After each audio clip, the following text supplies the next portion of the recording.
Citibank just re-entered the premium credit card boxing ring, but how does the new Citi Strata Elite compare to the updated Chase Sapphire Reserve, and which one's better for you? Today we're doing a deep dive looking at the multipliers, lounge access benefits, and also some superpowers. Big favor before we dive into everything though is to give this a thumbs up to help with the algorithm. If you know someone that might benefit, then share this with them. Starting off, let's look at the annual fees and credits. For most people, it's less about the top line and more the effective number. With the Citi Strata Elite, you're looking at a $5.95 annual fee and 3 credits, but I'd argue that only 2 of them matter, the hotel and splurge ones. The hotel one is fair, and prices I've seen have been the same as elsewhere. Even better is that there's a pretty big range. Whether you're looking for something affordable, that way you can explore the city, or you're looking for a fancy escape and almost a destination in and of itself, you can do either. Same idea of the splurge credit, American Airlines, Best Buy, or Live Nation are pretty broad and easy. I don't think most people should have a hard time. The one that's tougher is Black Lane, and I personally have a hard time valuing this one. Compared to Uber or even Uber Black, prices are a lot more aggressive. For me at least, if I don't see myself using it, then I value it at 0. Looking at the 2 key credits, and depending on how you value them, you're looking at a pretty big range for the effective annual fee. Best case being $95 and maybe down to $145 or $195 unless you want to be super pedantic. Beyond that, it can still work, but only if you're getting a ton of value from the other perks. For Chase, there's a $7.95 annual fee, but a lot more credits. The ones that are quantifiable for me are the travel credit, StubHub and Viagogo, dining credit, Lyft, and the Edit hotel credit. Add or remove as necessary for your situation. For example, I don't have a Peloton and don't really see myself doing spin at home, but there's apparently more than 6.4 million people that do use their software. Focusing on the core ones, the numbers are pretty strong, and even if you discount it down to 20 or 30%, you might still be getting positive expected value. If you take some of them out though, things change. For example, let's remove the Edit hotel credit. With a 0, 10, or 20% discount, the math still works with just the travel, StubHub and Viagogo, dining, and Lyft credits. I can't really do this with every single iteration of the credits, so if you want to run your numbers, we have a calculator where you can do just that for your situation. I'll link it down below, and it should also pop up if you search CSR worth it AskSebby. Especially if you live in a city and you go out a little bit, I think you'd be surprised. Citi does have a superpower here depending on your banking level. So they have a relationship credit for Citi Gold where you get $145 every year. With Citi Gold Private Client, it's $595 in the first year and then $145 each year afterwards. If you have deposits, retirements, or other investments at Citi, this is weirdly overpowered. It makes a lot of their cards more affordable. Along with the Strata Elite, the Citi Advantage Executive and Citi Prestige also get the same $145. Same idea of Private Client as well for that $595, except for the Prestige, since you can't apply for it. I did do a deeper dive on Citi Gold on the AskSebby business channel. Main idea is that the standard level is probably the sweet spot at $200,000 as an AUM. And a lot of things count, including Citi custodian IRAs and self-directed investments. For some people, this might push the Citi cards into break-even or even positive. Even then, I'd probably give the edge to Chase. With Citi, everything needs to go right before you can even break even. With Chase, you have a lot more flexibility and options. One of the big battlegrounds for the two are the multipliers. If you spend a lot on travel, it gets interesting. For hotels, car rentals, and attractions that you plan to book through a bank travel portal, Citi is 12x, while Chase is just 8x. 12 is a pretty absurd number for car rentals and attractions, and it feels like an easy win. Hotels are a lot more debatable, and it mostly depends on if you have elite status. A lot of the big chains will not count lifetime nights or give you certain benefits for non-direct bookings. Depending on where you're going, that breakfast might be worth more than the increased points multiplier. In terms of price though, data points have been generally positive, and that's been my experience as well. Yeah, if you don't have at least Hyatt Globalist, Bonvoy Platinum, or Hilton Gold, I wouldn't worry too much about it. If you do though, then there's a strong case for the Chase Sapphire Reserve that's at 4x for direct hotel bookings. The crazy thing is that it kind of beats some of the hotel cards. For example, with the World of Hyatt card, you're getting 4 points back from the card. I'd rather get 4x Chase points for the flexibility. 4x Chase is effectively 4x Hyatt if you transfer the points over afterwards. But you could also transfer to airlines, so you have a ton of optionality. Your mileage may vary, but the only hotel chain where I wouldn't use the Chase Sapphire Reserve would be Hilton's, given how powerful their cards are. You could argue IHG and Marriott, but even then, it's tough, especially if you're familiar with award redemptions. Given the top of the range multipliers and let's say 10K spend, I'd rather take 40K Chase or 40K Hyatt over 100K IHG or 60K Bonvoy. Air travel is one that Chase wins hands down, whether booking through a portal, and especially booking directly. Here you have the choice of 8x or 4x.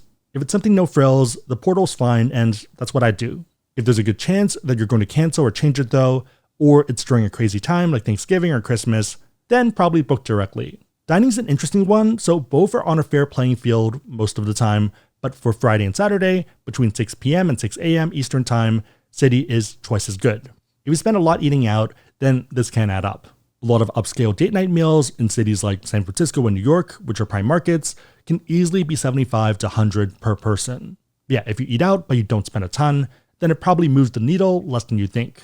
The everything else category is a weird one just because it might be a non-factor unless you're a one and done type of person. Most people will run something else as a catch-all, and that'll probably land around 2x. Multipliers can go both ways, and I'd probably give the edge to Citi, but reminder that you might be starting from behind depending on your effective numbers. On a side note, if you want to learn about these cards or pretty much any other cards out there and you want to support the channel, we have links on the website AskSebby.com and also down below in the description box. Make sure the links are competitive, that they make sense for you, but otherwise it is a huge way to support the channel, so thank you in advance. Lounge access is a huge dividing point, especially for frequent travelers. Both get priority pass that covers you plus 2 guests. Both are the same here, just lounges and no restaurants. With Citi, the main draw is the 4 single visit passes every calendar year to Admiral Club lounges. Note that you need to be flying American, Alaska, or One World to use them. Also a reminder that this is the base level. These are not passes to the flagship lounges that are targeting first and business class flyers or people with elite status. With that said, there are some nice Admiral clubs. I've heard great things about the new Philly lounge that opened earlier this year. Otherwise, maybe look into Washington DCA, Denver, and Newark. Outside of the few, most people would argue that it's pretty subpar, especially if your focus is food. In contrast, with the Chase Sapphire Reserve, you have a lot more options. You have access to select Air Canada Maple Leaf lounges and cafes when flying Air Canada or Star Alliance for you plus 1 guest. Unsurprisingly, lots of options that work in Canada, but also useful ones for Europe, LAX, New York, or San Francisco. In fact, the SFO lounge is considered one of the best ahead of United Clubs. Even in 2025, it's still getting a ton of praise. In terms of partner ones, they also have the Etihad Lounge in IAD, along with their own Sapphire lounges. Hong Kong doesn't really count since it's pretty much a standard priority pass lounge, but they do have standout picks in Boston, New York JFK, New York LaGuardia, Philadelphia, Phoenix, and San Diego. Vegas, LA, and Dallas are on the way. Bank lounges are the meta right now, and Chase is in a commanding second place. It depends on how much you fly, but 4 Admiral Club passes, where each adult requires 1 pass, doesn't beat unlimited Sapphire Lounge access for me plus 2 guests, especially because food's not bad at all. I think this is an easy win for Chase by a huge margin here, but let me know what you think.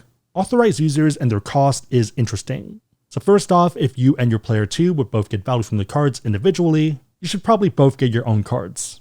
If not, then it might make sense to add the other as an authorized user, but only if the math works. For the Citi Strata Elite, it's $75, while for the Chase Sapphire Reserve, it's $195 each per year. With Chase, they get their own priority pass and also access to Sapphire lounges, and also access to Air Canada lounges by themselves. With Citi, it's just priority pass. They do not get 4 additional Admiral Club passes. If your goal is to get priority pass for the cheapest price, then Citi isn't a bad option, especially if you don't want to get the Ritz-Carlton credit card. I think Citi wins here just given the numbers. Transfer partners are a bit in the weed, and I think you can argue both sides here. Chase has Hyatt, which is the best hotel partner, whether you like to find deals or you want to do premium fancy hotels. Citi now has American Airlines, which is amazing for products like Japan Airlines First Class, also Finnair Business Class to Europe if that's more your jam. I think Hyatt is a bit easier to find availability and make work. American Airlines and Flight Ones tend to be more expert mode. Yeah, it just depends on if you like hotels or flights more. Overall, I think you could make arguments for either card. Also potentially neither, especially if you're on team cashback. For annual fees and credits, I think Chase is a lot easier. And you don't need to have 200k with Citigold.